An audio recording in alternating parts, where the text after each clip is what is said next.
La politica adesso, intervento del neosegretario nazionale dell'Italia dei Valori Messina a Montenero di Bisaccia, che è la patria di Antonio Di Pietro, che ieri tuttavia non c'era perché è all'estero. I temi trattati in questo servizio di Gianluca Ruggirello.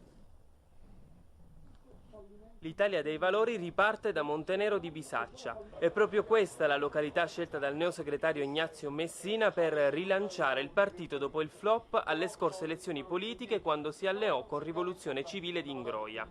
Dal Molise, la patria di Antonio Di Pietro, Messina lancia il programma del suo partito: fare la legge elettorale e andare al voto. In quel caso l'Italia dei Valori guarderebbe ad un'alleanza di centrosinistra. E sul governo il segretario ha le idee ben chiare.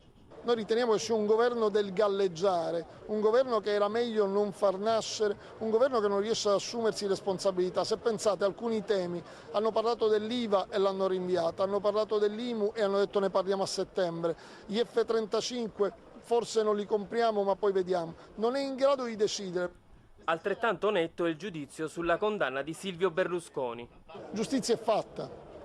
In primo grado c'è stata una condanna, in secondo grado c'è stata una condanna, in Cassazione la condanna è confermata, una cosa è certa: Silvio Berlusconi ha commesso un reato grave, di per sé gravissimo per chi vuole governare un paese, e cioè un reato di frode e di evasione fiscale, e quindi credo che la giustizia e la magistratura abbia finalmente fatto il suo corso.